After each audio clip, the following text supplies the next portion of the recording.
அவரை first time பார்க்கும்போது sir நீங்க டூப்பா நீங்க நிஜமான ஆமீர் கானா, ஏன்னா சத்தியமா நீங்க படம் பண்றேன்னு சொல்லி இப்ப ஒரு வருஷம் வெயிட் பண்றியான்னு கேக்குறாரு. அப்படிப்பட்ட ஒரு ஜென்டில்மேன் அவர். லகான் பார்க்கும்போது தான் ஃபர்ஸ்ட் டைம் எனக்கு வந்து கமல் சாரோட ஒரு சின்ன தம்பி மாதிரி ஒரு ஃபீலிங்.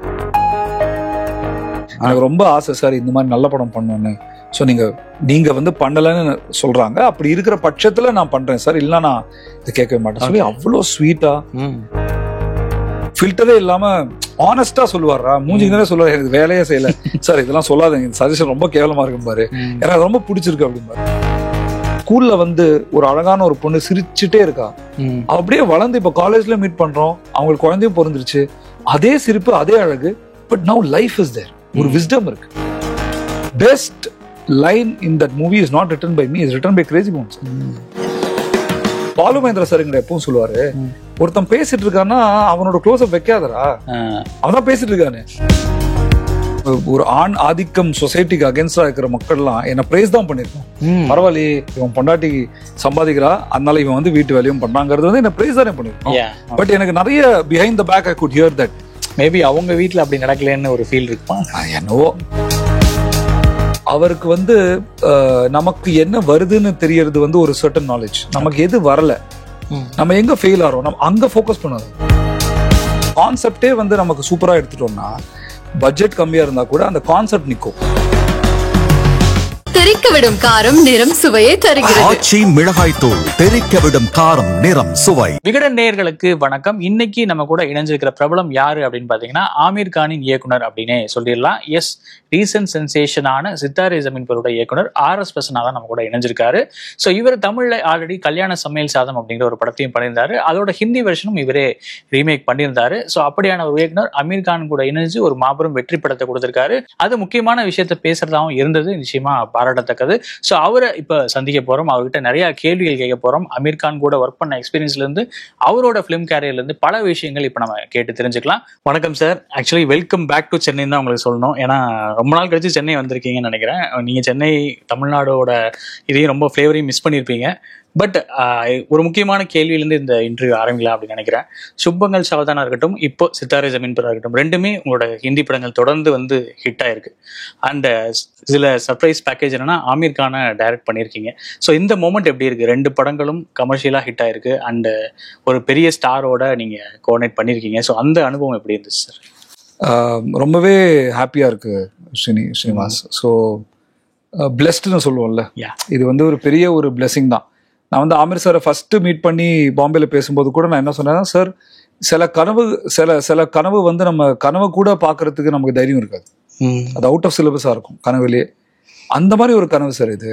ஏன்னா எப்படி நான் வந்து கமல் சாரோட பெரிய பக்தனா, கமல் சாரோட குணா பார்த்து வளர்ந்த பையன், குணா, மகாநதி, நாயகன். ஸோ நான் வந்து லகான் பார்க்கும்போது தான் ஃபர்ஸ்ட் டைம் எனக்கு வந்து கமல் சாரோட ஒரு சின்ன தம்பி மாதிரி ஒரு ஃபீலிங். ஆமீர் சார் பண்றது பாத்தீங்கன்னா அதே நம்ம கமல் சாரோட கிட்டத்தட்ட பேரலல். அந்த பெர்ஃபெக்ஷனிசம், அந்த குவாலிட்டி, ஆடியன்ஸை வந்து எப்பவுமே நெக்ஸ்ட் லெவலுக்கு கூட்டிட்டு போனோம் அப்படின்னு ஒரு ஆர்வம்.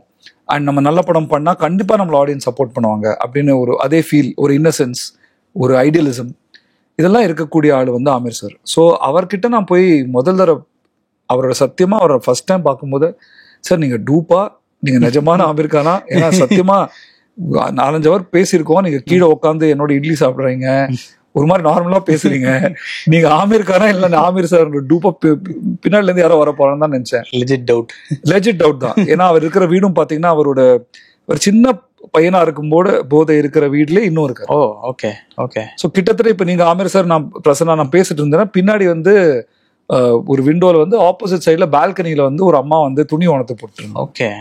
அவர் வந்து லகான் பத்தி பேசும்போது அப்புறம் இந்த விஷுவல வந்து நான் நினைச்சேன், ஓ எப்படி இது, அப்பதான் புரிஞ்சது, ஓ அதுதான் அவரோட மேஜிக், அவரோட அந்த இயல்பான ஒரு வாழ்க்கை முறையை இன்னும் அப்படியே ப்ரிசர்வ் பண்ணிட்டு இருக்காரு. ஸோ எனக்கு இது பெரிய பிளெஸிங் தான். நான் சொன்னேன் இது மாதிரி லைஃப்ல பெரிய பிளெஸிங் சார் உங்களோட உட்காந்து பேசுறது, அப்புறம் படம் பண்றதுங்கிறதெல்லாம் அப்புறம். So it's a very big blessing. I'm very very lucky. And அவர் வச்ச நம்பிக்கையே நீங்க 100% வந்து பூர்த்தி பண்ணிருக்கீங்க அப்படின்னு சொல்லலாம். ஏன்னா கமர்ஷியலாவும் படம் வந்து இதா இருக்கு and it touched many souls. முன்னாடி நம்ம பேசின மாதிரி நிறைய பேர் வந்து இன்ஃபேக்ட் ஒரு இன்க்ளூசிவான ஒரு படமா இது இருக்கு அப்படின்னு கூட சொல்லலாம். ஏன்னா தியேட்டர் வந்து படம் பார்க்க முடியாதவங்க கூட வந்து இந்த படத்தை பார்க்கணும்னு ஆசைப்படுறாங்க, வீல் சேர்ல வந்து படம் பார்க்கறாங்க அண்ட் நிறைய ஊர்லகள் இருந்தும் சிட்டிக்கு வந்து படம் பார்க்குற ஒரு சூழலும் அமைஞ்சிருக்கு. ஸோ இந்த ஆத்மார்த்தமான ஃபீல் எப்படி இருக்கு கமர்ஷியல் ஆஸ்பெக்ட்ஸ் எல்லாம் தாண்டி? என்னைக்குமே ஸ்ரீனிவாஸ் எனக்கு தெரிஞ்சு கமர்ஷியல் ஆஸ்பெக்ட் வந்து எப்பவுமே ரொம்ப முக்கியம் படத்துக்கு. ஏன்னா எண்ட் ஆஃப் த டே அது ஒரு பிஸ்னஸ்.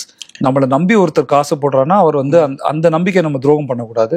மேக்ஸிமம் நம்ம வந்து பட்ஜெட்டை கம்மியாக வச்சு பிளானிங் பண்ணி ஸோ ப்ரொடியூசருக்கு வந்து நஷ்டம் உருவாக்கக்கூடாது. அதுதான் நம்மளோட ஃபர்ஸ்ட் ஒரு ஒர்க் எத்திக். பிஸ்னஸ் தான். அண்ட் அது வந்து நம்மளை நம்பி யாருமே வந்து இந்த டைரக்டர் வந்து தப்பான படம் பண்ண போறாருன்னு யோசிச்சு வந்து இந்த நல்ல படம் பண்ண போறோம்னு ஒரு பாசிட்டிவ் ஆட்டிடியூட்லாம் எல்லா படமே ஆரம்பிக்கிறோம். ஸோ ஃபர்ஸ்ட் வந்து அந்த ஈக்குவேஷன்ல ப்ரொடியூசர் ஹாப்பியா அதை பார்த்துட்டு அதுக்கப்புறமே வந்து எனக்கு பொறுத்த வரைக்கும் நம்பர்ஸ்ங்கிறது வந்து becomes immaterial after one that green line. அதுக்கப்புறம் it's just it's mathematics. But எது உண்மைன்னு பாத்தீங்கன்னா இப்போ குணாவை கோட் பண்ணும்போது குணா இதுல சொல்லுவாரு அதையும் தாண்டி புனிதமானதுன்னு. ஸோ பாக்ஸ் ஆஃபீஸையும் தாண்டி ஒரு புனிதமான ஒரு விஷயம் என்னன்னா இப்ப நீங்க பார்த்து அதை எழுதினது நீங்க எண்ட்ல வந்து அந்த எழுதின ஸ்டேட்மெண்ட் நான் மறக்கவே மாட்டேன். இது மாதிரி இந்த படம் வந்து வில் பி நாட் ஃபர்காட்டன். ரொம்ப அழகா எழுதிருந்தீங்க, அது எனக்கு ரொம்ப டச் பண்ணிது. நான் அப்பாவை கூப்பிட்டு ஃபோன் பண்ணி சொன்னேன், ஒரு 10 நிமிஷம் அந்த ஒரு லைனே நான் வந்து ஃபீல் பண்ணிருப்பேன். சோ அதுக்கு நம்ம எப்படி ஒரு பாக்ஸ் ஆஃபீஸ் நம்பர் என்ன அது என்ன 1000 crores அதையும் தாண்டி புரியுதமா அந்த அதே மாதிரி குணால வந்து இன்னொரு விஷயம் சொல்லுவாரு கமல் சார், இது மாதிரி அபிராமி உள்ள இருக்கா வார்த்தைலாம் வெளியில இருக்குமா, அது மாதிரி இது இந்த ஃபீல் ஒண்ணு இருக்குல்ல. சோ எங்களுக்கு நிறைய இன்ஸ்டாகிராம்ல வந்து நான் மட்டும் இல்ல ஸ்ரீனிவாசன், என்னோட பசங்க அவங்க வந்து இன்ஸ்டாகிராம்ல என்னோட இப்படி எட்டி பார்ப்பாங்க. நான் அவங்களை அலோ பண்றது இல்ல, அதிகமா ஸ்மார்ட் போன்லாம் கூடாது, பட் எட்டி பார்ப்பாங்க. பார்க்கும்போது artistic kids, Down syndrome kids வந்து முதல் தடவை சினிமால போய் இத பார்த்து ஃபீல் பண்ணி டான்ஸ் ஆடி அவங்க என்ன மாதிரி இருக்காங்கன்னு சொல்லும்போது அப்படியே கண்ணில் அப்படியே தண்ணி வரும்போது அவங்களும் பாக்குறாங்க, அப்பா அழுறாங்க, ஏன் அழுறாங்க அப்படின்னு, இது மாதிரி ஒரு மேட்டர் நடக்குது. ஸோ இதெல்லாமே பியூட்டிஃபுல்லான ஒரு விஷயம். இதுக்கு தான் எய்ம் பண்ணோம் இல்லையா, இதுக்கு தானே எய்ம் பண்ணோம். ஸோ ஐ திங்க் அது அப்புறம் நிறைய பேரண்ட்ஸ் பாக்குறாங்க, எல்டர்ஸ் போறாங்க தியேட்டருக்கு, நிறைய பசங்க போறாங்க. ஸோ ஐ திங்க் நம்ம பாஸ்டும் பியூட்டிஃபுல்லா இருக்கு, ஃபியூச்சரும் பியூட்டிஃபுல்லா இருக்கு, இந்த மொமெண்ட்டும் பியூட்டிஃபுல்லா இருக்கு. ஸோ மூணுமே இந்த படம் வந்து டச் பண்ணி. அண்ட் ஒவ்வொரு தடவையும் வந்து ஒரு பாலிவுட் மேல இப்ப இருக்கிற விமர்சனங்கள் என்ன, இப்ப முன்னாடி மாதிரி அவங்க படம் எடுக்கிறது இல்ல, அந்த மாதிரியான ஒரு கிரிட்டிசிசம் வருது. அண்ட் சவுத் இந்தியன் படங்கள் தான் இனிமேல அடையாளமா இருக்கும், இந்தியாவோட அடையாளம், தெலுங்கு, தமிழ் அப்படிங்கிற மாதிரியான ஒரு ஃபிளேவர். இன்ஃபேக்ட் மலையாளத்திலயும் ஒரு பெரிய அப்ரோர் நடந்துட்டு இருக்கு. இந்த மாதிரி சமயத்துல அமீர் கான் திடீர்னு ஒரு படம் பண்ணி டோட்டலா அப்படியே கொலாப்ஸ் பண்ணி விட்டு வர அந்த ஒரு மித்தை இந்த படத்துலயும் அது நடந்திருக்கு. உங்களோட படமாவும் அது இருக்கிறது இன்னும் ரொம்ப ஸ்பெஷலான ஒரு விஷயம். அமீர் கான் எப்படி இந்த ஒரு பெர்ஃபெக்ஷன் அச்சீவ் பண்றாரு, எப்படி வந்து அது அவருக்கு சாத்தியமாகுது? அஃப்கோர்ஸ் லால் சிங் சத்தா மேல இருந்த விமர்சனங்கள் வேற வகையான விமர்சனங்கள். ஸோ அதை வந்து நம்ம பட் அது படமா எனக்கு ரொம்பவே பிடிச்சிருக்கும். ஏன்னா ஃபாரஸ்ட் கம்பா இருந்தாலும் அதை இந்தியனைஸ்டா ரொம்பவே மாத்திருப்பாரு, இந்தியாவோட ஹிஸ்டரிய அப்படியே அதுல எம்பெட் பண்ணிருப்பாரு. ஸோ எப்படி அமீர் கான் கிட்ட இது சாத்தியமாகுது? ஐ திங்க் ஸ்ரீனி, உங்களுக்கு ஸ்ரீனின்னு கூப்பிடலாம்ல. So I think main thing Srini, நான் அவரை வந்து ஒரு 3 வருஷமா ஸ்டடி பண்ணியிருக்கேன், ஆல்மோஸ்ட் ஒரு டெக்ஸ்ட் புக் மாதிரி. அவரோட மெயின் 2-3 விஷயம் இருக்கு ஸ்ரீனி, நம்மலாம் கத்துக்கணும். என்னன்னா அவருக்கு வந்து நமக்கு என்ன வருதுன்னு தெரியறது வந்து ஒரு சர்டன் நாலேஜ். நமக்கு எது வரல, நம்ம எங்க ஃபெயில் ஆறோம், நம்ம அங்க ஃபோக்கஸ் பண்ணாரு அவர். ஓகே, நம்ம எங்க ஃபெயில் ஆறோமோ எனக்கு அதுதான் முக்கியம். எனக்கு இந்த அவருக்கு வந்து பிரேஸே பிடிக்காது. அண்ட் அவர் சிங்கிள் மேன் டிசிஷன் மேக்கர். ஒரு அவரோட மைண்டை யூஸ் பண்ணி டிசைட் பண்ணுவாரு. ஆனா 1000 பேர்கிட்ட ஒப்பீனியன் கேட்பார். ஸோ இந்த பேலன்ஸ் இருக்குல்ல, நான் டிசிஷன் எடுத்தா அது எடுத்தது தான், ஆனா அதுக்கு முன்னாடி எல்லார்கிட்டையும் நான் ஒப்பீனியன் கேட்பேன். ஸோ ஐ திங்க் அந்த ஒரு ஃபெயிலியரை வந்து எப்படி சக்சஸ்ஃபுல்லா கன்வெர்ட் பண்ணாருங்கிறதே ஒரு புக். அது ஆக்சுவலா it's a book, how to convert. I think அவர் வந்து அது சரி நம்ம ஏன் ஃபெயில் பண்ணோம், நம்ம தான் அதுவும் தப்பு பண்ணிருக்கோம். தமிழ்ல சொல்லுவாங்க நன்றும் தீதும் பிறர் தர வாரான், தீதும் நன்றும். அவர் அதுதான் ஹி பிலீவ்ஸ். நான் ஏதோ தப்பு பண்ணிருப்பேன், எனக்கு இப்ப தெரியல, இப்ப எனக்கு வலிக்குது, தோல்வி எனக்கு வலிக்குது, சரி 6 மாசத்துக்கு அப்புறம் பார்க்கலாம் அப்படின்னு சொல்லி நான் என்ன தப்பு பண்ணேன் அப்படின்னு பார்த்துட்டே இருப்பாரு. ஸோ இன்ஃபேக்ட் அவர் ஏதாவது நல்ல சீன் நல்ல ஷாட் பண்ணா கூட நல்லா இருக்கா, நல்லா இருக்கா சார், ரொம்ப நல்லா இருக்கு சார், அப்படியா நல்லா இருக்குங்கிற அவர் அது அவ்வளோ தடவை. ஏன்னா இப்போ புரியுது ஏன்னு. இப்போ இந்த பர்ஃபெக்ஷன் அந்த ப்ராசஸ் பண்ணி வரும்போது இப்போ நம்ம ஹாப்பியா உட்காந்து இருக்கும்ல இந்த ஒரு process. And I think genuinely அவர் வந்து ஒரு ரொம்ப இன்டெகிரிட்டி அண்ட் ஒர்க் எத்திக் உள்ள ஆள் அவர். And he likes people. இன்னொரு விஷயம் வந்து பயங்கர ஓப்பனான ஒரு ஆள். யார் இப்போ நான் சென்னையிலேருந்து வரேன், இது அவருக்கு வந்து நான் யாரு, நான் ஆப்பிரிக்காலேருந்து கூட வந்திருக்கலாம், அண்டார்டிகாலேருந்து வந்திருக்கலாம், அவருக்கு அதெல்லாம் பிரச்சனையே இல்லை.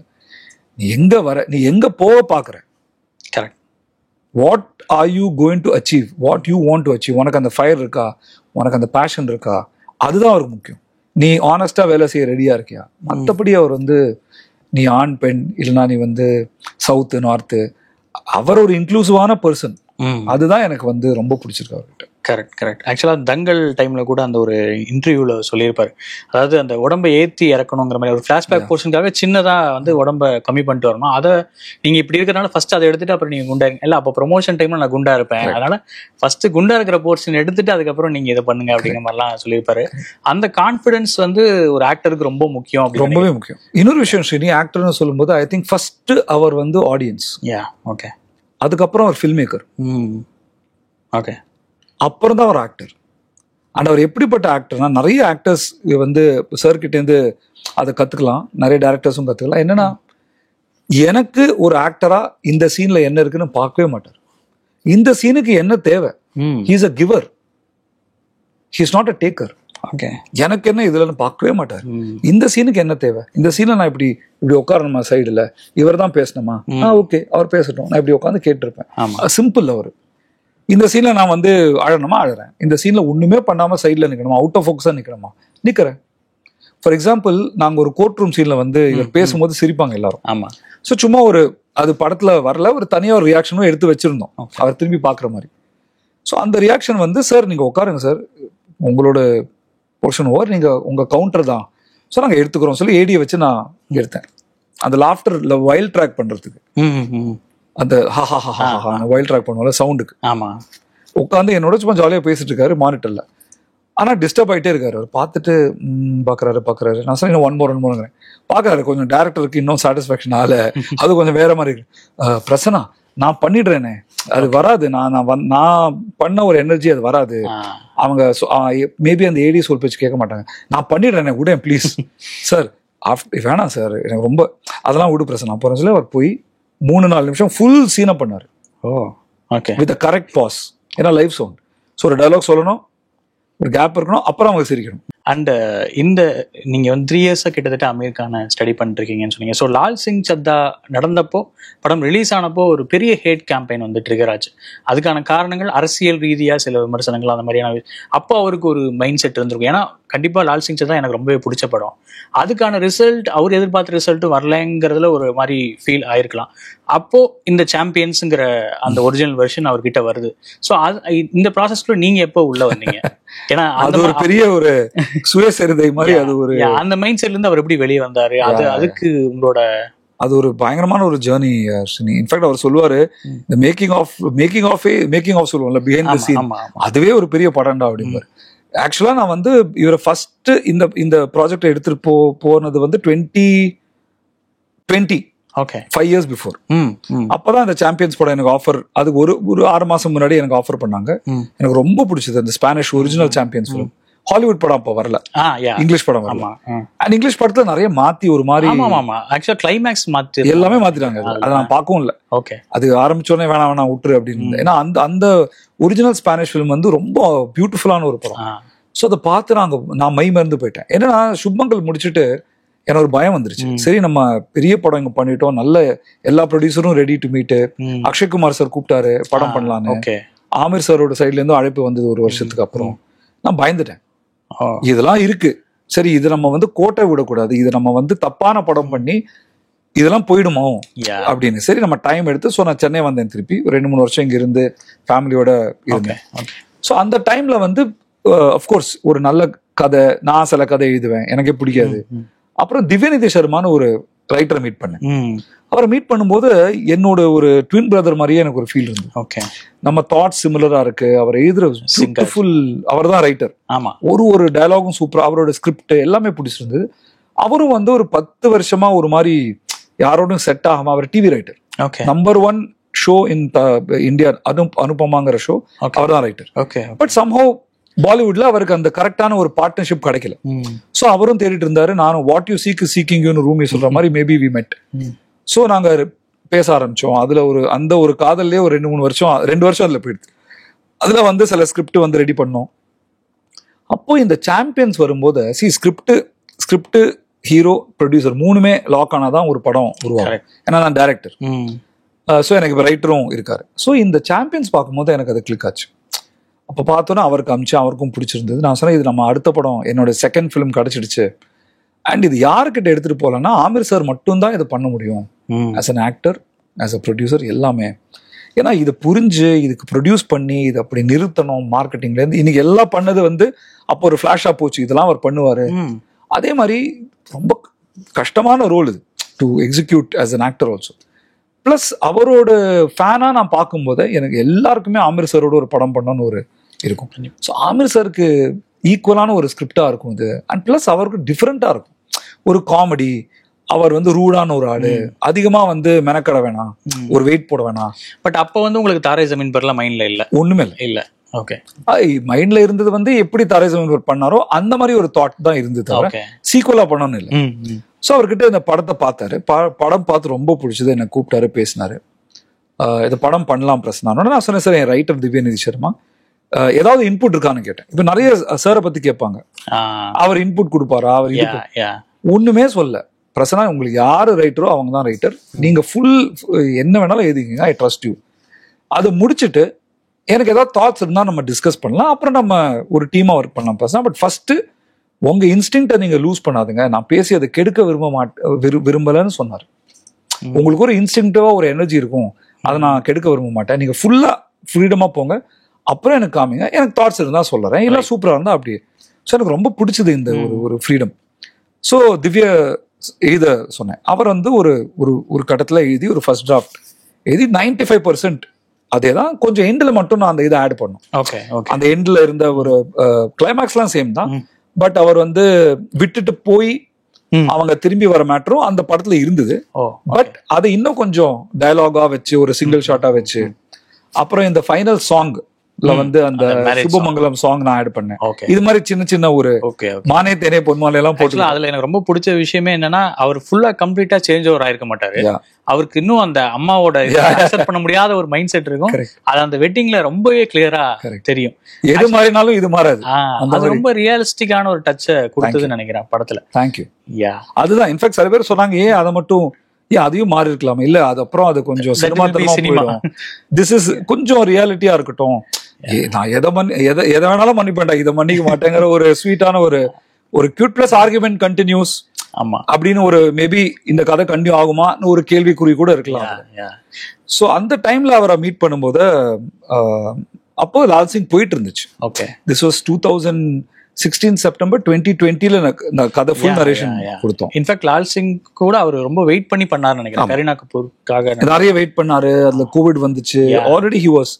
ஸோ அப்போ வந்து திவ்யநிதி சர்மா ஃபுல்லா ஹிந்தி நரேஷன் கொடுத்தாரு. ரொம்ப சாருக்கு ரொம்ப பிடிச்சது. அப்போ இம்மீடியட்டா அப்போ சொன்னார், 2-3 பாயிண்ட் இங்க இருக்கு, எனக்கு ஞாபகம் கூட வரல. அதை நம்ம வந்து ப்ரீ ப்ரொடக்ஷன் ஆரம்பிக்கிறதுக்கு முன்னாடி உட்காரலாம் பிரச்சனை, ஒரு 4-5 நாள். மற்றபடி சூப்பரா இருக்கு, நம்ம ஆரம்பிக்கலாம். பட் ஆனா இப்ப இல்ல. அப்புறம் சொன்னாரு, இது மாதிரி பாருப்பா, நான் வந்து கரீனா கபூர், இது லால் சிங் எல்லாம் சொன்னாரு. நான் சொன்னேன், சார் 10 வருஷம் வெயிட் பண்ணேன் சார் உங்களுக்கு. என்ன சார் நீங்க சொல்றீங்க? 1 வருஷம்லாம் ஒரு மேட்டரா? இல்ல 10 வருஷம்லாம் ஆகாது. நீ சார், நான் நிஜமா சொல்றேன் சார், யாரு சார் உங்களுக்காக வெயிட் பண்ண மாட்டாங்க? நீங்க படம் பண்றேன்னு சொல்லி இப்ப 1 வருஷம் வெயிட் பண்றியான்னு கேக்குறாரு அவர். அப்படிப்பட்ட ஒரு ஜென்டில்மேன் அவர். சார் என்ன சார் சொல்றீங்க? நான் வெயிட் பண்ணேன் சார், நீங்க ஜாலியா பண்ணிட்டு வாங்க. இன்ஃபேக்ட் உங்களுக்கு ஏதாவது ஹெல்ப் வேணும்னா நான் அசிஸ்டண்டா வந்து ஒர்க் பண்ணேன் சார்னு கூட சொன்னேன். ஸோ ஓகே எல்லாம் சொல்லிட்டு அப்புறம் தென் வி ஸ்டார்டட். ஒரு 2022 ஜனவரியில ஸ்டார்ட் பண்ணோம். ஓகே, அண்ட் ஸ்டார்ட் பண்ணி ஒரு 10 மாசம் இந்த காஸ்டிங் எல்லாம் பண்ணி ஸ்பெஷல் பீப்புளாம் காஸ்ட் பண்ண அப்புறம் அப்போ இந்த லால் சிங் சட்டா வந்து ஒரு கமர்ஷியலா சரியா போகாத ஒரு தருணத்துல சார் வந்து ரொம்ப டிஸ்டர்ப் ஆகி இமோஷனலா ஒரு down. Some interviews also happened. Yes, so many interviews. You know about that. He said he wants to quit cinema. ரொம்ப டவுன், ரொம்ப இமோஷனலி பிரேக் டவுன் ஆயிட்டாரு. அப்போ எனக்கு கால் பண்றாரு. ஒரு ஒரு மாசம் 2 மாசம் ஆஃப்டர் தட் நாங்கள் ஆக்சுவலாக ஷூட்டுக்கு போக ரெடியாக இருக்கும், எல்லா வேலையும் ரெடி, ஃபேமிலிலாம் ஷிஃப்ட் பண்ணியாச்சு பாம்பேக்கு, எல்லாம் சூப்பராக போயிட்டு இருக்கு. பிரச்சனை எனக்கு இந்த படம் பண்ண முடியாது பிரச்சனை, ஐம் வெரி சாரி. ஓகே. எனக்கு சுத்தமா எனக்கு மண்டையே ஒர்க்கால, எனக்கு என்ன ஆகுதுன்னு தெரியல. நான் சொன்னேன் பரவாயில்ல சார், படம் பண்ணாதீங்க, இந்த படத்தை பத்தி மறந்துடுங்க, நீங்க வாங்க அமெரிக்காலேருந்து வாங்க, நம்ம சும்மா பேசலாம் சார், நீங்க you been emotionally very very down, just come sir will talk சொல்லி அப்புறம் ஒரு 6 மாசம் பேசி அப்போ சொன்னா நான் ப்ரொடியூஸ் பண்றேன். நான் சொன்னேன் நோ ப்ராப்ளம் சார், நீங்க ப்ரொடியூஸ் பண்ணுங்க, I want you to produce please, but இப்போ அதை பத்தி பேசாதங்க, விட்டுருங்க. ஏன்னா அவர் ஒரு 10 வருஷமா ஒரு கனவை பார்த்து ஒரு படத்தை பண்ண அவர் வந்து எதை பண்ணாலும் உயிரை கொடுத்து பண்ணுவார். ஸோ அது ஓகே, அது ஒர்க் அவுட் ஆகும் போது நான் சொன்னேன் அவரோட ஆட்டிடியூட், சரி நம்ம தான் அதை தப்பு பண்ணியிருக்கோம், ஆனால் ஒரு ஆட்டிடியூட்ல அவர் இருப்பார். That's very painful. நம்ம என்ன தப்பு பண்ணோம், ஒரு கிளாஸ் டாப்பர் எப்படி ஃபெயில் ஆகலான்னு வந்து ஒரு டீச்சரே கேட்பாங்கல்ல, அந்த மாதிரி இருக்கும்போது I was travelling with him without any agenda. Daily ஒரு வாரத்துக்கு ஒரு தடவை மீட் பண்ணுவோம். அப்புறம் கெஸ்ட் ஹவுஸ் பஞ்சகரியில ஒரு அந்த ஒரு கொடைக்கானல் மாதிரி ஒரு 5 ஹவர் டிராவல்ல. ஸோ அங்க வந்து ஓல்டு ஹிந்தி சாங்ஸ், தமிழ் சாங்லாம் பாடிட்டு அப்படியே ஜாலியா சுத்திட்டு இருப்போம். நான் திவ்யா ரைட்டர், அப்புறம் சார். அப்ப கூட கேட்பாங்க, என்ன அவர் தான் உன் படம் பண்ணலையே, அப்ப வந்து எப்போ உன் படம் பண்ற, எப்போ படம் பண்ண கேட்டே இருப்பாங்க, நீ உன் டைம் வேஸ்ட் பண்ண. அப்ப நான் சொல்லுவேன், இப்ப நானும் அமிர்தசரும் திவ்யாவும் ராத்திரி ஒரு 4 மணி காலங்காலத்தால உட்காந்து பாடிட்டு இருக்கோம் ஒரு வின்டர் டைம்ல. இதோட வேல்யூ வந்து நான் இப்படி பாக்ஸ் ஆஃபீஸ் இது என்ன சொல்லுவேன், இது 1000 கோடியா 2 கோடியா 100 ரூபாவா, இதுக்கு நம்ம வேல்யூவே போட முடியாது. எனக்கு இது பிடிச்சிருக்கு அண்ட் ஸோ அது மாதிரிதான் அந்த படம் ஒரு மாதிரி ஜர்னி போச்சு. அப்புறம் அவர் திருப்பி வந்தாரு, அது இன்னொரு கதை. Okay. So he came back, அதுதான் முக்கியம். அண்ட் ஆஃப்கோர்ஸ் இதுல வந்து சிவகார்த்திகேயன் சார் முதல்ல நடிக்கிறதா இருந்துச்சு அப்படிங்கிற மாதிரிலாம் இருந்துச்சு. அந்த இட்ஸ் ட்ரூ. ஸோ பேசிக்கலி இந்த டைம்ல என்ன ஆச்சுன்னா ஸ்ரீனி ஒரு 6 மாசம் இப்படி போச்சு. அப்போ நான் சொன்னேன், நான் எப்பவும் சார் கிட்ட சொல்றேன், சார் நீங்க தான் சார் படம் பண்ண போறீங்க, இது வந்து அதே குணா மாதிரி தான், இது வந்து விதியால் நிச்சயிக்கப்பட்ட ஏதோ அது சொல்லுவாங்க, இது வந்து இதுதான் விதி. அப்போ அந்த அபிராமி பொண்ணு கேட்பா, எப்படி நீ சொல்றேன்னு, நான் உன்னை கல்யாணம் பண்ணிப்பேன் எப்படி, அதுதான் விதி சார், இது உங்க விதி, நீங்க என்னோட தான் வேலை செய்ய போறீங்க, இந்த படம் உங்களோட படம் சார், ஏன்னா நீங்க வந்து இந்த படத்து மேல இருக்கிற நம்பிக்கை உங்களுக்கு போகல, நீங்க ஒரு இமோஷனலா டவுன், நீங்க 2 படம் பண்ணிட்டு இந்த படம் பண்ணுங்களேன், நம்ம அப்புறம் 5 வருஷத்துக்கு அப்புறம் பார்த்துக்கலாம், நோ ப்ராப்ளம் சார். ஸோ அவரும் யோசிச்சிருப்பாரு போல, என்னடா இவன் விட்டு போவே மாட்டேங்கிறான், இந்த கொசு தொல்லை தாக்க முடியல. அப்போ வந்து ஒரு 6 மாசம் போன அப்புறம் அவரும் சொல்லுவார், ஏய் பிரசன்னா நீ ரொம்ப டைம் வேஸ்ட் பண்ற, நல்ல டைரக்டர் நீ, நான் ப்ரொடியூஸ் பண்றேன், 2-3 ஸ்கிரிப்ட் எங்கிட்ட கொடுத்தாரு படிக்க, நீ பண்ணுடா, நான் ப்ரொடியூஸ் பண்றேன், நல்ல ஆக்டர் கிட்ட கூட்டிட்டு போறேன். நான் வந்து சார் நல்லா இருக்கு சார், ஆனால் பண்ண மாட்டேன் சார், நான் இதான், ஐயோ இவன் அப்படி ஆயிட்டாரு அவரு. அப்போ ஒரு பாயிண்ட்ல ரொம்ப டார்ச்சர் பண்றோமோன்னு ஒரு டவுட் வந்துருச்சு, இதுக்கு மேல நீ கிளம்புன்னு சொல்லிட்டாருன்னா. அப்ப நான் சொன்னேன், sir okay sir, I think very clear, நீங்க சுத்தமா நீங்க ஆக்டிங்ல உங்களுக்கு மைண்ட் செட் இல்லை, ஐ அண்டர்ஸ்டாண்ட், பிளஸ் நம்ம எல்லா ஆக்டர்ஸும் வெயிட்டிங், எல்லாமே வெயிட்டிங், ஸோ நம்ம ஒன்று பண்ணலாம் சார், இப்போ நம்ம இன்னொரு ஆக்டர்ஸ் கிட்ட போகலாம் சொல்லிட்டு 2-3 ஆக்டர்ஸ் பேர் எடுத்துட்டு நம்ம. ஸோ ஹிந்தியில ஃபரான் அக்தர் ரொம்ப பிடிச்சி போச்சு படம், இம்மீடியட் ரியாக்ஷன். அவர் வந்து ஒரு குட்டி ஆமீர் மாதிரி, அவரும் நல்ல டைரக்டர், நல்ல படம், நல்ல ஆக்டர், நல்ல taste, wonderful story teller, wonderful human being. So அவர் கதை கேட்டு அந்த நரேஷன் 2 hour நரேஷன் வந்து அப்படியே ஆமீர் சாரோட ரியாக்ஷன், அப்படியே எங்க சிரிச்சாரோ அங்க சிரிக்கிறாரு, எங்க எழுதுறோ அங்க அடறாரு. ஓகே ஃபைன், நம்ம நல்ல படம், அட்லீஸ்ட் கரெக்டான ஆள் கிட்ட போறோம், ஒரு சென்சிபிளான ஒரு ஆளு அப்படின்னு. அப்போ சிவா கார்த்திகேயன் வந்து எங்களை அப்ரோச் பண்ணாரு, அப்போ ஆமீர் சார் வந்து மீட் பண்ணாரு. ஓகே இது மாதிரி சார் இந்த படம் வந்து, அப்போ சொன்னாரு RKFல அமரன் ஒரு படம் பண்றேன், எனக்கு ரொம்ப ஆசை சார் இந்த மாதிரி நல்ல படம் பண்ணுவேன்னு. ஸோ நீங்க வந்து பண்ணலன்னு சொல்றாங்க, அப்படி இருக்கிற பட்சத்துல நான் பண்றேன் சார், இல்லைன்னா நான் இது கேட்கவே மாட்டேன் சொல்லி அவ்வளோ ஸ்வீட்டா. எனக்கு வந்து சிவா கார்த்திகேயன் சார் மேல இருக்கிற மரியாதை இன்னும் அப்படியே போச்சு. அப்புறம் இது அமரன்ல பார்த்தோம் அந்த growth. அப்புறம் வந்து சாரே வந்து நான் பண்றேன்னு சொல்லும் போது 2 பேரோடையும் பேசி, ஃபரானோடையும் பேசி, சிவா சாரோடையும் பேசி ரொம்ப சுமூகமா முடிஞ்சது. பட் இம்மீடியட்டா அவங்க சொன்னாங்க, எங்களுக்கு பணம் தான் இருக்கு, ஆனா நீங்க உங்க படம் தான் சார் இது, நீங்க நோ ப்ராப்ளம். அப்படிதான். ஸோ என்னை பொறுத்த வரைக்கும் 3 ஸ்டார் பிளஸ் பண்ண படம் இது. That's very good actually. அதான் அந்த மாதிரியான ஒரு ஆரோக்கியமான விஷயம் தான் ஒவ்வொரு இண்டஸ்ட்ரியிலுமே தேவைப்படுதுன்னு நினைக்கிறேன். அண்ட் இந்த தருணத்துல நான் வந்து சிவா கார்த்திகேயன் சாருக்கு ரொம்ப தேங்க்யூ சொல்லுவேன். ஏன்னா எனக்கு அப்போ ஒரு நான் டவுனா இருக்கிற டைம்ல எனக்கு வந்து அன்பு செலுத்தி என்னோட படத்தை வந்து ஒரு ஒரு ஒரு வேலிடேஷன் சொல்லுவாங்கல்ல, இந்த படம் நான் பண்றேன். அப்போ ஆமிர் சாருக்கும் எப்படி இருந்துச்சு, ஹே நம்ம தப்பா பண்ணலடா, நம்ம சிவாக்கும் பிடிச்சிருக்கு, ஃபரானுக்கும் பிடிச்சிருக்கு, அப்ப நம்ம தப்பான டைரக்ஷன்ல போல. ஏன்னா அவருக்கு பிடிச்சிருக்கு. ஆனா 2 பேர் அவர் ரெஸ்பெக்ட் பண்ற 2 யங் ஆக்டர்ஸும் சொல்லும் போது அவருக்கும் ஒரு கான்ஃபிடன்ஸ் வந்திருக்கும். சரி நம்ம தப்பா போகல. ஏன்னா அப்ப என்ன சொல்லியிருப்பாங்க எல்லாரும், சார் எதுக்கு சார் இது திருப்பி நீங்க ஆக்ஷன் படம் பண்ணுங்க, தூம் பண்ணுங்க, அப்படிதான் சொல்லியிருப்பாங்க. ஒரு கமர்ஷியல் வெற்றி தேவைப்படும் பேசியிருப்பாங்க. கரெக்ட். அதனால 2 பேருக்குமே, ஃபரானுக்கும் சிவாக்கும் என்னோட thanks. That's very important actually. And Aamir Khan ஒரு ஆக்டரா நீங்க சொன்ன மாதிரி அந்த ஸ்டோரிக்கு என்ன தேவை அப்படிங்கறதுல ஒரு செல்ஃப் சென்டர்டா இருக்கிற ஒரு ஆளா தான் நான் பாக்குறேன், பெர்ஃபார்மரா. ஏன்னா இப்ப தாரே ஜமீன் பரோட கிட்டத்தட்ட ஒரு யூஎன் ரிவர்ஸ் தான். ஏன்னா அதுல அவர் டீச்சர், ஒரு மென்டர், ஒரு ஸ்டூடெண்ட்டை கைட் பண்றாரு. இதுல இவர் தான் லேர்னர். ஆக்சுவலா அவங்க எல்லாருமே இவருக்கு கத்து தராங்க அப்படிங்கிறது தான். அந்த ஸ்பேஸ் கொடுக்கறது ஒரு ஆக்டர் கொடுக்கறதுங்கிறது, அதுவும் இந்த மாதிரியான ஒரு ஸ்டேட்டஸ்ல இருக்கவங்க கொடுக்கறதுங்கிறது நிச்சயமா ஒரு ஆரோக்கியமான விஷயமா நான் பாக்குறேன். சோ அந்த ஷூட்டிங் எக்ஸ்பீரியன்ஸ் எப்படி இருந்தது? இவங்களை எல்லாரும் நம்ம ட்ரெயின் பண்ணோம், ஸ்பெஷல் சைல்ஸ் அவங்க எல்லாரையுமே ட்ரெயின் பண்ணோம். ஆமீர் கான் சாரும் அதுல இன்வால்வ் ஆகணும். சோ அந்த ஒரு workshop kinds of mindset எப்படி இருந்துச்சு? ஸோ ஃபர்ஸ்டே ஆமீர் சார் அந்த 10 month காஸ்டிங் ப்ராசஸ்ல எனக்கு ஆமீர் சார் தான் கான்ஃபிடன்ஸ் கொடுத்தாரு. நான் சொன்னேன், சார் குவாலிட்டி கண்டிப்பா வந்துடும், பட் இதுல நமக்கு 10 actors வேணும், பிளஸ் 90 ஆப்போனன்ட் டீமும் வேணும். அதுல ஸ்கிரீன்ல அப்படி பாஸ் ஆவாங்க இதுல, பட் அது எல்லாருமே மாற்று திறனாளிகளா இருக்கணும், அவங்களுக்கு கோச்சிங் போகணும், எல்லாமே பண்ணும். ஸோ கிட்டத்தட்ட சார் ஒரு 100 பேர் நமக்கு பிடிக்கணும், இதுக்கு 1 வருஷம் ஆகட்டும்னாரு. ஆகட்டும், 1 வருஷம் ஆனா ஆகட்டும். ஓ ஆமால, நம்ம ஆமீர் கான் கிட்ட பேசிட்டு இருக்கோம், நம்ம எதுக்கு ஃபீல் பண்றோம் அப்படின்னு ஒரு தாட் வந்துச்சு. சரி சார், சாரி சார், நான் மறந்துட்டேன் சார், நீங்க ஏன்னா நான் ஆமீர் கானோட வேலையே செஞ்சது இல்லை. ஆமா. ஸோ இப்போ திடீர்னு நம்ம பார்த்து நம்ம குருவி சேர்க்கிற மாதிரி ஒரு ஹோட்டல் போய் சாப்பிட்றோம். திடீர்னு ஒருத்தர் சார் என்ன சார் 500 ரூபாங்கிறான், ஆமாண்டா சாப்பிட்றா அப்படின்னு சொன்னா நமக்கு எப்படி இருக்கும்? இது 500 ரூபா சாப்பிடலாமா? அந்த மாதிரிதான் சாரோட ஒர்க் பண்றதுங்கிறது. Not in terms of money இல்ல, அந்த பெர்ஃபெக்ஷன். ஆமா அதுக்கு டைம் ஆனா ஆகட்டும், நான் இருக்கேன், உனக்கு யாரும் உனக்கு கேள்வி விடாது. அந்த மாதிரி ஒரு பயங்கரமான ஒரு ப்ரொடெக்டர் அவர். ஸோ 10 மாசம் காஸ்டிங் பண்ணோம். அதுல டெஸ் ஜோசப் என்னோட காஸ்டிங் டைரக்டர், அந்த ஏஜென்சி மூலியமா எல்லாரையும் ரீச் அவுட் பண்ணி அட்லீஸ்ட் ஒரு 2500 ஆடிஷன் பார்த்துப்போம். சரி, அதுல இருந்து பார்த்து நாங்க மெயினா என்ன பார்த்தோம்னா, அந்த ஒரு ஆர்வம் இருக்கும்ல, ஒரு நடிப்புக்கு ஒரு ஆர்வம். அந்த ஆர்வம் சில பேருக்கு 30% இருக்கும், சில பேர் 100% இருக்கும். இவங்களுக்கு 300% இருக்கு. இவங்களை கேமரா ஆன் பண்ண ஆஃப் பண்ணவே முடியாது. அந்த மாதிரி ஆட்களை பிடிச்சோம்.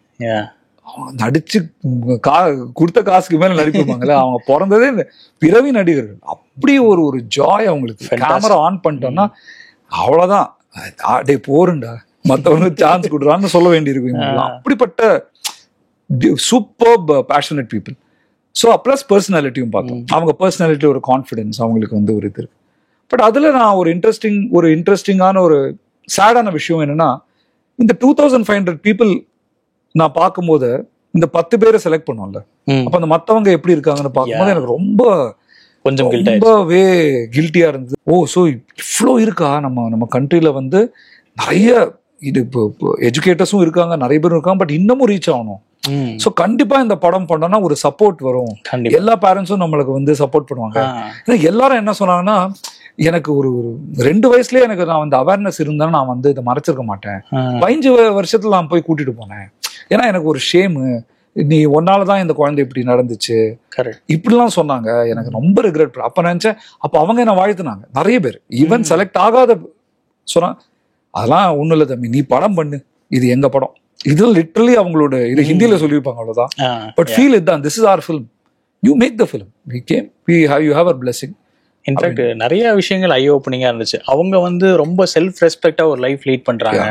அவங்க சொந்த காசுல அவங்க உழைச்சு வாழ்ந்துட்டு இருக்காங்கிறது இட் வாஸ் ரியலி. நிஜமா அவங்க லைஃப்ல அப்படிதான். அதான் நிஜமாவே அவங்க லைஃப்ல அந்த இன்ஸ்டாகிராம்ல சோஷியல் மீடியால நீங்க அந்த கேம்பெயின் பண்ணிருந்தீங்க, ஒவ்வொரு கேரக்டரோட இன்ட்ரோவும் அவங்க பேசுறது, அவங்களோட பேக்ரவுண்ட் சொல்றது, that was so inspiring actually. நிறைய விஷயங்கள் பாக்குறப்போ இப்படி இவங்களை நம்ம ஒரு மாதிரி ஒரு பொதுப்படையான பார்வையில் நம்ம பார்த்துட்டு இருப்போம். They need care, they need attention அப்படிங்கிற மாதிரி. அதெல்லாம் எங்களுக்கு தேவையில்லை, நாங்க நல்லா இருக்கோம் அப்படிங்கிற ஒரு ஸ்டேட்மெண்ட்டாகவும் அதை நான் பார்த்தேன். ஸோ எங்க ஒர்க் ஷாப்ல எல்லாமே நாங்க அவங்கள செலக்ட் பண்ண அப்புறம் அந்த acting we gave them all the tools of acting ஒர்க் ஷாப்லாம் 6 மாதம் போச்சு. பாஸ்கெட்பால் ஒர்க் ஷாப்லாம் போச்சு. ஆமீர் சார் கிட்ட வந்து என்ன எனக்கு பிடிச்சிருந்தா, அவரும் வந்து ஒர்க் ஷாப்ல வந்து ரொம்பவே அவர் ஒரு ஸ்டூடெண்ட் மாதிரி இருப்பாரு. அதுதான் மெயின் மேட்டர். நான் ஃபர்ஸ்டே போய் கேட்டேன், சார் இது மாதிரி எனக்கு 2-3 நான் தியேட்டர்ல இருந்து வரேன், ஸோ ஒரு இம்ப்ரூவைசேஷன் ஒர்க் ஷாப்லாம் பண்ணணும்னு ஆசையா இருக்கு சார், நீங்க உங்களுக்கு வேணானா விட்டுருங்க சார் அப்படின்னு. இல்ல ஏன் என்ன மட்டும் பண்ண வேண்டாங்கிற. இல்ல சார் உங்களுக்கு நீங்க சூப்பர் ஸ்டார், என்ன திட்டுட்டீங்களா? இல்ல நான் பண்றேன்னாரு. அதே மாதிரி ஸ்ரீ ஃபர்ஸ்ட் டே ஷூட்டும் போது பூஜைலாம் முடிச்சுட்டு அவர் வேனிட்டி போகும்போது நான் வந்து தனியா ஓரமா போயிட்டு, சார் ஒரு 2 நிமிஷம் சொன்னேன். என்னாச்சு சார்? ஆக்சுவலா வந்து நிறைய இடத்துல வந்து நான் உங்ககிட்ட வந்து ஆக்டிங் வைஸ் நான் வந்து உங்ககிட்ட சொல்லணும் சார், சொல்ல வேண்டிய தருணம் வரும். இது மாதிரி சார் கொஞ்சம் ஓவரா போகுது, கம்மியா போகுது, இது வேணும் அது வேணும், அது இங்க கம்ஃபர்டபுளா வச்சிருக்கீங்கன்னு, பட் ஆனாலும் பயமா இருக்கு சார் அப்படின்னு சொல்லிட்டேன். ஏன்னா எனக்கும் முதல் தடவை சார். ஸோ ஒரு ஐஸ் பிரேக்கிங் மாதிரி. ஆமா. So if you don't mind, நான் வந்து சொல்றேன் சார், தப்பா எடுத்துக்காதுங்க. என்ன வந்து அந்த சத்தியலீலாவதி கமல் சொல்லுவாருன்னா, ஏதோ கேட்பேன், என்ன திட்டுடாதே அம்னி, அந்த மாதிரி நான் ஏதோ பண்றேன் சார், தப்பா இருந்தா மன்னிச்சு விட்டுருங்க, ஆனா ஐ லவ் யூ சார். அதனால தான் இவ்வளவு எல்லாம் பிளான் பண்ணி வச்சிருந்தேன். 2வது ஸ்டேட்மெண்ட் சொன்ன உடனே அவர் என்ன சொன்னாரு, அதுவும் வேலைப்பா, இது பண்ணலனா தான் நீ வந்து நான் கோவப்படுவேன், அதுக்கு தான் உனக்கு கூட்டு வந்து, அது நீ டைரக்டர்ப்பா, நீ சொல்லு, நீ தனியெல்லாம் வச்சு சொல்லாத, ஊருக்கு நிறைய என்ன வந்து சொல்லுனாரு. அதே மாதிரி ஃபர்ஸ்ட் 4-5 நாள் நான் அதை வந்து அவர்கிட்ட போய், சார் இப்படி வேணும், okay fine. So Aamir Khan as an actor பற்றி நிறையா சொன்னீங்க. யூஸ்வலாகவே ஒரு மித் இருக்குது. இப்போ நீங்கள் கமல் சார் பற்றி நிறையா பேசியிருந்தீங்க.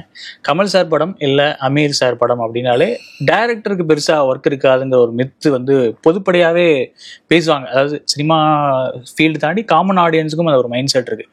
பட் டைரக்டர் எவ்வளோ ஒரு முக்கியமான பொறுப்பு, அவருக்கு இருக்கிற அந்த கேப்டன் பொறுப்பு அப்படிங்கிறது அவங்க ரியலைஸ் பண்ண மாட்டாங்க. பட் அமீர் கானும் சரி கமலும் சரி, I'm sure they will give space as an actor அப்படிங்கிறது தான். ஸோ அமீர் கானோட அந்த மாதிரியான ஒரு அனுபவம் எப்படி இருந்துச்சு? நீங்கள் சொன்னீங்க ஆப்வியஸ்லி அவர் வந்து ஸ்டோரியில் பெருசாக தலையிடல, அந்த மாதிரி சேஞ்சஸ் எல்லாம் எதுவும் சொல்லலை அப்படின்னு. பட் ஷூட்டிங் டைம்ல ஏதாவது சஜஷன் கொடுப்பாரா, இந்த மாதிரி எடுக்கலாம்? ஸோ அதான் சரி. இப்போ என்னன்னா, there is a difference between ஒரு involvement and input and interference. இது 3மே ஒரு வித்தியாசம், வேற வேற கேட்டகரி. இன்வால்வ்மெண்ட் என்ன தெரியுமா? இன்வால்வ்மெண்ட் இப்போ நீங்களும் நானும் சேர்ந்து ஒரு சீனில் நடிக்கிறோம். இன்வால்வ்மெண்ட் என்னன்னா, ஹே நான் வந்து இது மாதிரி 2-3 ஐடியாஸ் கொண்டு வச்சு வந்திருக்கேன் வீட்டிலேருந்து, அதை நம்ம ஒத்திகை பார்க்குறோம், நீ என்ன ஐடியா வச்சிருக்க, இது சூப்பரா இருக்கியா, வேணாம் இப்படி அப்படி போகலாம், அது பேரு இன்வால்வ்மெண்ட். நான் வந்து கிரேசி மோகன் sir, genius legend, is not anymore. கல்யாண சம்பளத்துல நான் அவர்கிட்ட நான் அதை பண்ணி நடிக்கும் போது வீட்டில் போய் கதை சொன்னேன், ரொம்ப பிடிச்சது அவருக்கு. அவர் வந்து உடனே ஸ்பாட்ல அவர் வந்து எனக்கு ஒரு ஆல்டர்னேட்டிவ் எண்டிங் கொடுத்தாரு. ஏன்னா அவர் ஜீனியஸ். அதை நான் ரொம்ப ரசிச்சு சொன்னேன், சார் சூப்பரா இருக்கு சார், நீ எடுத்துக்கோப்பா அப்படின்னாரு.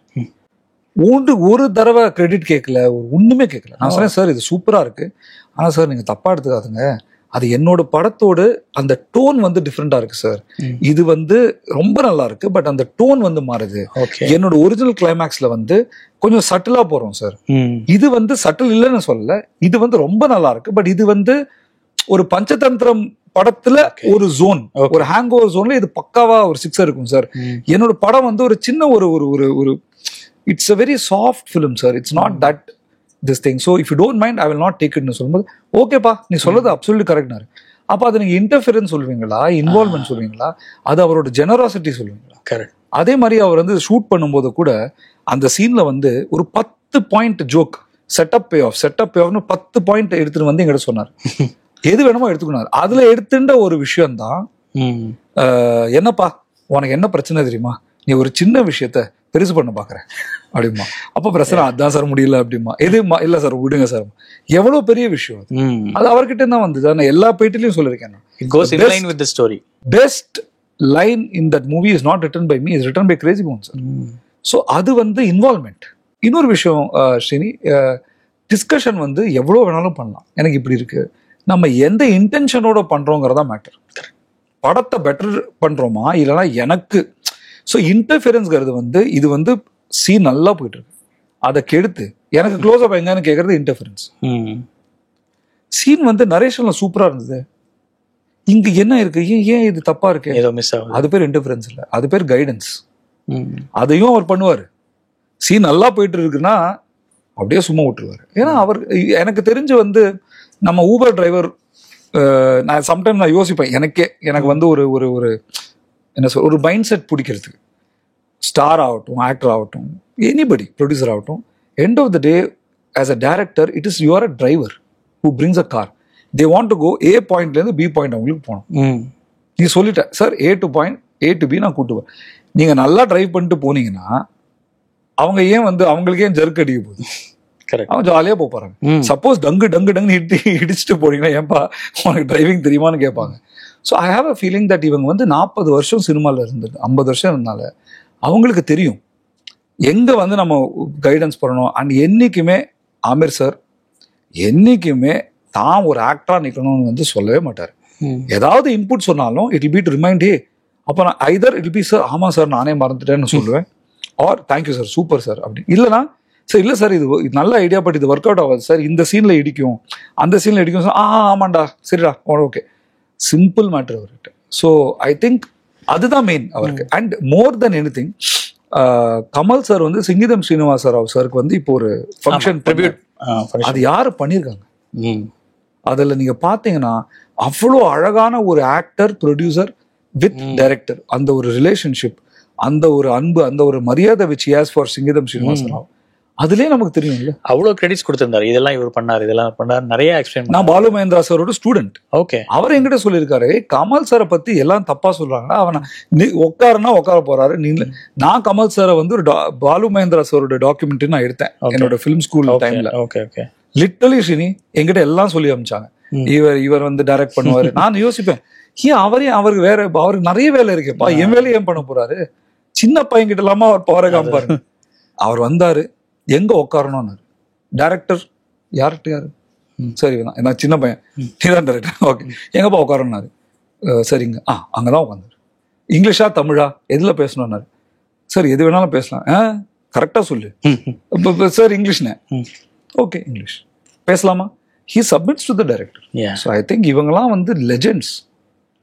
அது மேபி அவங்க இன்வால்வ்மெண்ட் அது இருக்கிறத வந்து ஒரு பாசிட்டிவா நம்ம எடுக்கிறத விட்டுட்டு if you think some other way. And Sitaare Zameen பேர்ல இன்னொரு இன்ட்ரெஸ்டிங்கான நாட் என்னன்னா, அந்த ஓல்ட் ஏஜ் ஆனதுக்கு அப்புறமா வர ஒரு ரிலேஷன்ஷிப்பை தேடுற ஒரு மனசு, இல்லை ஒரு லவ் வேணும்னு நினைக்கிற ஒரு விஷயம். அஃப்கோர்ஸ் அமீர் கானோட கேரக்டர் படி அதை ஏத்துக்க முடியாத ஒரு மைண்ட் செட்ல அவர் இருப்பாரு. பட் அந்த போர்ஷனை ரொம்ப அழகா ஒரு ஹியூமரஸா ஹேண்டில் பண்ணியிருந்தீங்க. அதுல அந்த ஆக்சுவலி 2 சீனியர்ஸோட நடிப்புமே அட்டகாசமா இருந்தது. பின்னி எடுத்துட்டாங்க அப்படின்னு டாலி வந்து அம்மா, ஆமா, அண்ட் பிரிஜேந்தர் காலா அப்பா. அவருக்கு விஜேந்தருக்கு ஃபர்ஸ்ட்ல இருந்து பாக்குறப்போ சீன்ஸ் எதுவும் இல்லாத மாதிரி இருக்கும். திடீர்னு இந்த எபிசோட்ல அவரோட இன்வால்வ்மெண்ட் வந்து வேற லெவல்ல படத்தை எடுத்துட்டு போயிருந்தது. அந்த ஒரு போர்ஷனை சென்சிபிளா எடுக்கணும், அதே சமயம் ஹியூமரஸாவும் கொடுக்கணும், அதுல யாரையும் காயப்படுத்திடக்கூடாதுங்கிற ஒரு ஒரு ட்ரிக்கியான பாட்டு இல்ல. அதை எப்படி விஷனரியா விஷன் பண்ணீங்க, இன்விஷன் பண்ணீங்க? அது ஆக்சுவலா அவரோட ட்ரெஸ்ல இருந்து, ஓகே, அவரோட ட்ரெஸ் சென்ஸ், ஒரு சஃபாரி சூட், அப்புறம் இவங்களுக்கு வந்து ஒரு சிம்பிள் சுடிதார், அவங்கள வந்து ஃபார் எக்ஸாம்பிள் காஸ்டியூம் டிசைன், இவங்க வந்து ஒரு எலிகண்டான ஒரு கப்பல், அவங்களோட ஒரு டேட்ல போறாங்க இருக்கிறதுக்காக அவங்கள ஒரு ஸ்கர்ட்ல போட்டு இவரை வந்து ஒரு ஷார்ட்ஸ்ல போட்டு அது வந்து ஒரு காமெடி தனமா பிரசன்ட் பண்ணல. கரெக்ட். எங்களுக்கு வந்து இட்ஸ் லைக் அ ரியல் கப்பல். நான் அந்த வயசுல அப்படி ஒரு, நான் என்ன யோசிச்சிருப்பேன் அந்த வயசுல, எனக்கு ஒரு கம்பானியன் வேணும், எனக்கு பேச்சு துணை வேணும், எனக்கு வந்து அன்பை வந்து செலுத்துற ஒரு ஆள் வேணும். அதுதான் வாழ்க்கையில முக்கியம். It's not sex, it's not anything, it's just எனக்கு ஒரு ஃப்ரெண்ட்ஷிப் வேணும். அந்த பியூட்டிஃபுல்லான ஒரு விஷயத்த 2 பேருமே அதை கண்ணியமா பண்ணக்கூடிய ஆக்டர்ஸ் எனக்கு தேவைப்பட்டது. அது மேம் ஆகட்டும், டாலி மேம் ஆகட்டும், அண்ட் பிரிஜேந்திர காலா சார் ஆகட்டும், அவங்களுக்கு அந்த ஒரு கண்ணியம் இருக்கும். அண்ட் நான் ரொம்ப ஃபீல் பண்ணேன். இன்ஃபேக்ட் டெல்லி கணேஷ் சாருக்கு ரொம்ப நான் க்ளோஸ். கரெக்ட். நான் அது தமிழ்ல நான் யோசிச்சிருந்தேன், டெல்லி கணேஷ் சார் தான் எனக்கு அது ஒரு எக்ஸாக்ட் ஒரு குக்கு பிளஸ் செகண்ட் ஹாஃப்ல வந்து இந்த மாதிரி ஒரு ட்விஸ்ட். சோ அது ஒரு டெல்லி கணேஷ் சார், ஒரு நாகேஷ் சார், ஒரு மனோரமா ஆச்சு, அதுதான் நம்மளோட மைண்ட்ல இருந்திருக்கும். கரெக்ட். அண்ட் அத ஹேண்டில் சீனா கொண்டு வந்த விதமும் ரொம்ப இன்ட்ரெஸ்டிங்கா இருந்தது. அண்ட் அகைன் அதுக்கு கிரெடிட் வந்து என்னோட ரைட்டர் திவ்யநிதி சர்மா. ஓ சூப்பர். ஏன்னா ஒரிஜினல் படத்துல வந்து அவங்க லிஃப்ட்ல திறக்கறாங்க, அவங்கள பாக்குறாங்க, இவன் ஷாக் ஆறான், ஓகே அம்மா அப்படிங்கிறான், அங்க ஓவர். ஏன்னா ஸ்பெயின்ல வந்து அது ஓகே, அது ஒரு சின்ன ஒரு it's not a taboo. And இங்க வந்து அங்கேருந்து கட் பண்ணி அதை எக்ஸ்டெண்ட் பண்ணி அதை வந்து ஒரு சீனா மாத்தி, ஏன்னா எனக்கு அதுதான் இன்ட்ரெஸ்டா தோணுச்சு, எனக்கும் திவ்யாக்கும் அதுதான் இன்ட்ரெஸ்டிங், அந்த கான்ஃபிளிக்ட். அதுல வந்து ஐ ஃபீல் திவ்யாவோட ஜீனியஸ் வந்து எண்ட்ல வந்து அந்த சித்தாரேவை கொண்டு வந்து அவங்களோட சீனா மாத்தி. அண்ட் அப்கோர்ஸ் அதுல ஜெனிலியா அவங்களோட கேரக்டர் நல்லா எஸ்டாப்ளிஷ் ஆகும். அவங்களோட மைண்ட் செட் என்ன, அவங்க இதை எப்படி பாக்குறாங்கிறதும் பெர்ஃபெக்ட்டா. எனக்கு அதுல ரொம்ப பிடிச்ச விஷயம் வந்து எப்பவுமே இந்த கண்ணால சிக்னல் பண்ற மேட்டர் எனக்கு ஆஸ் டைரக்டர் ரொம்ப பிடிக்கும். அது கமல் சார் படத்துலயும் நிறைய இருக்கும். பாலச்சந்தர் சார், மணி சார் கண்ணாலே பேசிப்பாங்க. அதுக்கு ரொம்ப எனக்கு ஆப்பர்ச்சுனிட்டி கிடைச்சது. இந்த அம்மா வந்து செய்கை அப்படின்னு காட்டுறது, அது ஹீரோ ஹீரோயின்குள்ள இல்லாம மாமியார் எல்லாருக்கும் ஒரு 4 லேயர் போயிட்டு இருக்கும். எனக்கு அந்த மாதிரி சீன்லாம் ரொம்ப பிடிக்கும். பாக்குறதுக்கு 4 பேர் உட்காந்துருக்காங்க, அவ்வளவுதான் சீன். அது நீங்க ரிஹர்சல்ல பாத்தீங்கன்னா, மாஸ்டர்ல பாத்தீங்கன்னா ஓகே. பட் இது நம்ம ஒரு லேயரா அதை பில்ட் பண்ணி எடுத்துட்டு அந்த ஷார்ட்ல இவ்வளவு லேயர் இருக்கா, இது பேசும்போது அவன் என்ன சொல்றான், அதை பேசும்போது இது. பாலு மகேந்திர சார் எங்க எப்பவும் சொல்லுவாரு, ஒருத்தன் பேசிட்டு இருக்கான்னா அவனோட க்ளோஸ் அப் வைக்காதரா, அவன் பேசிட்டு இருக்கானு அப்படிம்பாரு. அந்த பேச்சோட இம்பாக்ட் என்ன அதை காட்டு, அவன் பேசும்போது அதுக்கான ஆஃப்டர் மேத் என்ன. ஆமா. சோ அது வந்து எனக்கு ரொம்ப பிடிக்கும் படத்துல. தட் இதுதான் டெக்ஸ்ட். இப்ப நீங்க என்னோட பேசுறீங்க, பட் அந்த டைம் நான் நோண்டிட்டு இருக்கேன், அவங்க வேற ஏதோ பண்ணிட்டு இருக்காங்க, ஒரு மேல ஒரு பள்ளி போகுது. இதெல்லாம் தான் direction I feel. And Genelia as a performer, actually அவங்களோட இந்த கம்பேக் அப்படிங்கிறது ரொம்ப அன்எக்ஸ்பெக்டடா இருந்தது. ரொம்ப ஒரு மெச்சூர்டான ஒரு ஆக்டரா அவங்க மாறிட்டாங்கிறது இந்த படத்துல. ஏன்னா நம்ம அவங்களை இதுக்கு முன்னாடி தமிழ் சினிமால பார்த்ததும் சரி, ஹாசினி மாதிரியான ஒரு கேரக்டர்ல பார்த்துட்டு இதுல பாக்குறப்போ அப்படி ஒரு கான்ட்ராஸ்டா இருந்தது. அவங்களோட இன்வால்வ்மெண்ட், அவங்களோட ஆக்டிங் எப்படி இருந்தது? சூப்பர். அவங்க வந்து அவங்கள நாங்க ஆக்சுவலா ரீடிங் கூப்பிட்டோம், டெஸ்டிங் பண்ணோம். ஆக்சுவலா பண்ணோம். ஆமீர் சார் தான் சஜஸ்ட் பண்ணாரு. நான் கேட்டேன், இந்த மாதிரி sir I want some actress who is இப்போ வந்து ரொம்ப பாப்புலரா இருந்திருக்கணும், ஒரு 5-10 வருஷம் டிசப்பேரா இருக்கணும், மேபி மேரேஜ்காக whatever reason or something, but top பீக்ல வந்து டிசப்பேர் ஆன மாதிரி ஒரு ஆக்ட்ரஸ் வேணும் சார். அது மாதிரி ஏதாவது இருந்தா சொல்லுங்க சார் ஹிந்தில. அப்படி எனக்கு அவ்வளவா தெரியாது. அப்போ ஏதோ பேச்சு அப்படியே பேசிட்டு இருக்கும்போது திடீர்னு நான் ரிதேஷை மீட் பண்ணேன், ஜெனிலியா ஹஸ்பண்ட், ரொம்ப sweet person and wonderful actor. So meet பண்ணி ஜெனிலியா வந்து பார்த்தேன்டா, what you feel sir? Super sir, அது கரெக்டா இருக்கும், நான் மீட் பண்றேன் சொன்னோன்னா எனக்கும் அந்த டவுட் இருந்தது. லைக் நம்ம பார்த்த ஜெனிலியா வேற, பட் சார் பார்த்திருக்காரு, சம்திங் இஸ் தேர், ஒரு ஸ்பார்க் இருக்கு.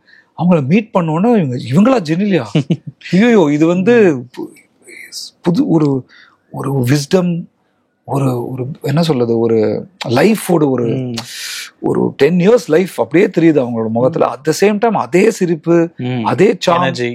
So sometimes when you meet a girl, ஒரு ஸ்கூல்ல வந்து ஒரு அழகான ஒரு பொண்ணு சிரிச்சுட்டே இருக்கா, அப்படியே வளர்ந்து இப்ப காலேஜ்ல மீட் பண்றோம், அவங்களுக்கு குழந்தையும் பிறந்துருச்சு, அதே சிரிப்பு அதே அழகு, but now life is there, ஒரு விஸ்டம் இருக்கு.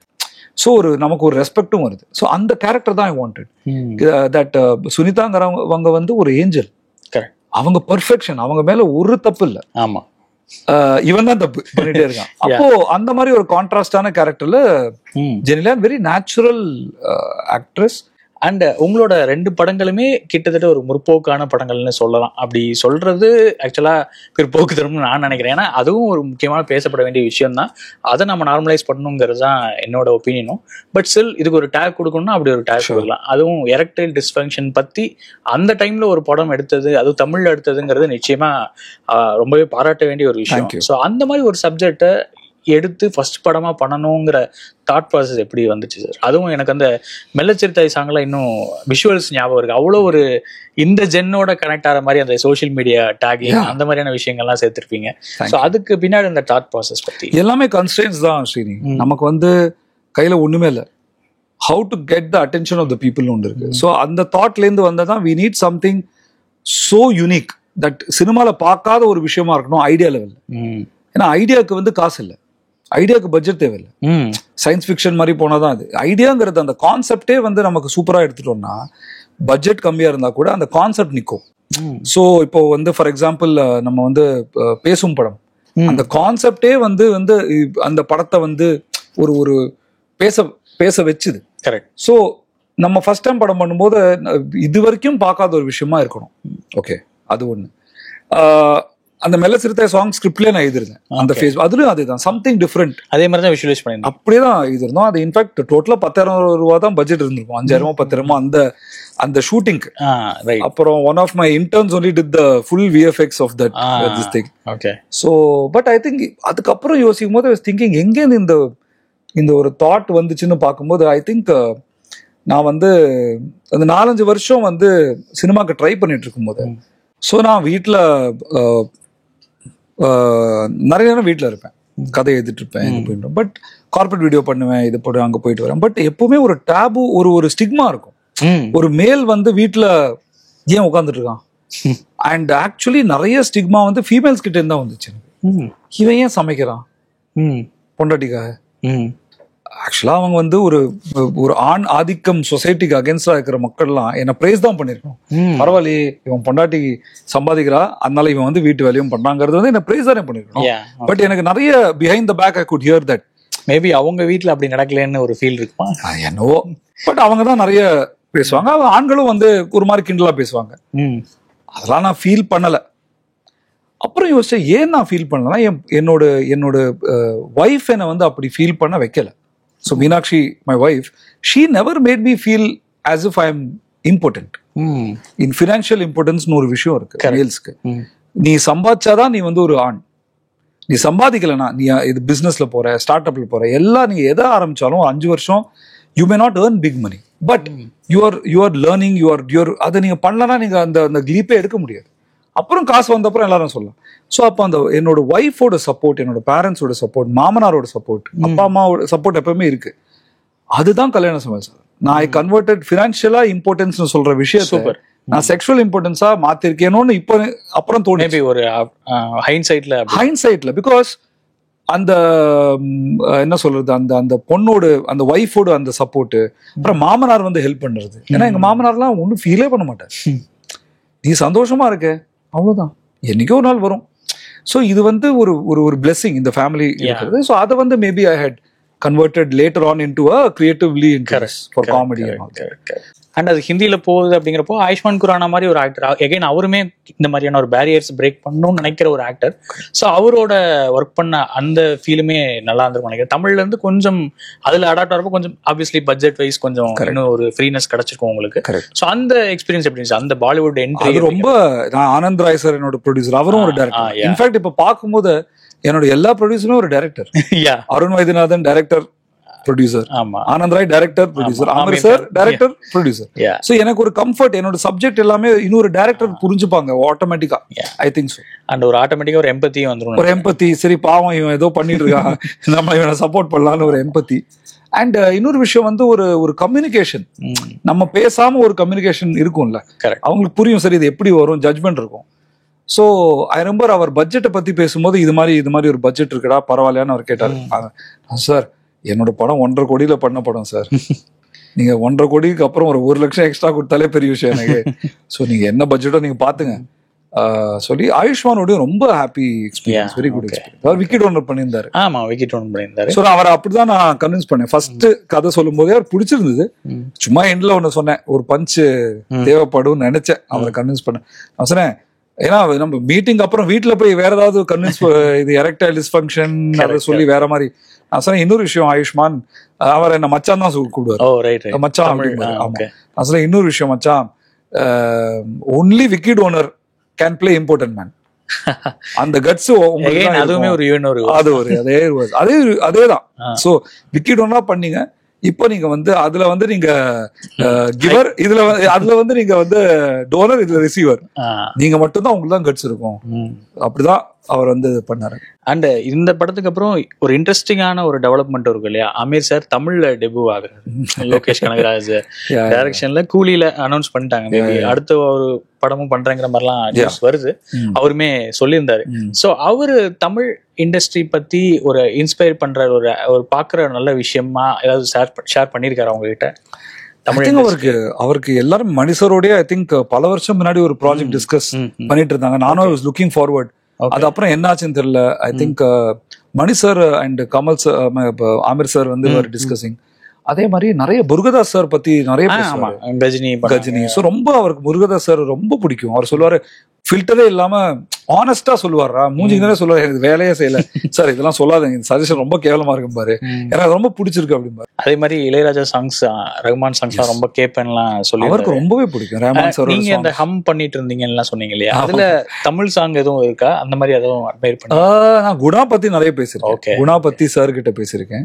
இன்ஃபேக்ட் ஏன் இந்த படம் நீ பண்ண விரும்புற பிரச்சனை, as a human being forget. First கான்வர்சேஷன்ல ஒரு கிட்டத்தட்ட ஒரு HR இன்டர்வியூ, டெக்னிக்கல் இன்டர்வியூ மாதிரி ஒரு சின்ன கான்வர்சேஷன்ல வந்து நான் சொன்னேன், சார் குணா ஒரு படம் இருக்கு சார், ஃபுல்லா குணா பத்தி கதை சொன்னேன்.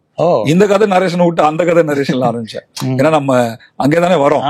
ஸோ சார் குணால வந்து இது மாதிரி ஒரு மேட்டர் இருந்துச்சு சார். ஓ அப்படியா, என்ன படம் நான் காட்டுறேன் சார் உங்களுக்கு சொல்லலாம் பேசியிருக்கேன். ஸோ அதுலயே வந்து ஒரு பெர்ஸ்பெக்டிவ் இருக்கும் சார். எது நார்மல், எது எது எது பைத்தியங்கிறது யாரு, நான் பைத்தியமா நீ பைத்தியமா. இன்ஃபேக்ட் அந்த அவரோட அந்த டைலாக் அப்பனா நார்மல்ங்கிற மேட்டர் வந்து இந்த மாதிரி அந்த குணால வந்து வேற மாதிரி கேட்டிருப்பாங்க. லைக் நீ என்ன பைத்தியம் சொல்றியா, நீ தான் பைத்தியம்னு வந்து ஒரு போல்டான ஒரு ஸ்டேட்மெண்ட். நீ காசு பின்னாடி அலையற, நீ வந்து ஒரு ப்ராஸ்டிடியூட் பின்னாடி, ப்ராஸ்டிடியூஷனுக்கே நீ இது பண்ணிட்டு இருக்க, நீ இவ்வளோ ஒரு அக்லினஸை உருவாக்குற.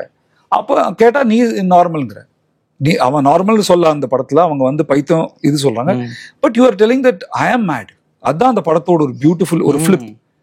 ஸோ அதோட அது மாதிரி ஈவன் இன்னொரு படம் இருக்கே, one flew over the cuckoo's nest, அதுவும் ஒரு ரொம்ப தமிழ்ல கூட பிரபு நடிச்சிருந்தாரு நினைக்கிறேன், ரீமேக் வெர்ஷன். ஆனா அது ஒரிஜினல் வெர்ஷனும் சூப்பரா இருக்கும், ரொம்ப நல்ல. ஸோ அந்த மாதிரி தாட்ஸ்ல இருந்து இது இருக்கு சார். அந்த மாதிரி பர்ஃபிலையும் அது இருக்கும், ஹிந்தி படம் பர்ஃபிலையும் பியூட்டிஃபுல்லான ஒரு தாட் இருக்கும். ஸோ இதெல்லாம் பேசியிருக்கேன் சார் கிட்ட. ஸோ ரொம்ப தேங்க்யூ சார், இத்தனை நேரம் எங்க கூட டைம் ஸ்பெண்ட் பண்ணீங்க. உங்களோட ஷார்ட் ட்ரிப்ல எங்களுக்காகவும் டைம் ஒதுக்கியிருந்தீங்க, அதுக்கு ரொம்ப தேங்க்யூ. நீங்க தமிழ் படங்களும் தொடர்ந்து பண்ணணும், ஹிந்தியை தாண்டியும் இங்கேயும் திரும்ப வரணுங்கிறது என்னோட இன்டென்ஷன். நீங்க கடைசியாக ஏதாவது சொல்லணும் அப்படின்னா தாராளமாக சொல்லலாம். எனக்கும் தமிழ் படம் பண்ணணும் ரொம்ப ஆர்வம். ஸோ அந்த அந்த அந்த ஸ்கிரிப்டும் போயிட்டு இருக்கு இப்போ ஆக்சுவலாக. அண்ட் எனக்கு வந்து ரொம்பவே கிரேட்ஃபுல்லாக இருக்கேன். I'm very very blessed. And உங்களோட ரிவ்யூ அண்ட் உங்களோட ஆனந்த விகடனில் வந்த ரிவ்யூ ஆகட்டும், என்னோட இன்டர்வியூ ஆகட்டும், நான் ரொம்பவே ரசித்தேன். அண்ட் அதை வந்து நான் வந்து ஒரு பொற்கேஷமாக நான் வச்சுருக்கேன். ஏன்னா அதில் வந்து ஒரு ரிவ்யூவை தாண்டி ஒரு உங்களோட ஹார்ட்லேருந்து எனக்கு வந்து ஒரு ஒரு ஆர்டிக்கல் மாதிரி இருந்து ரெண்டு ஆர்டிக்கலும். So thank you for your love. We are grateful for that. Thank you so much sir. Thank you.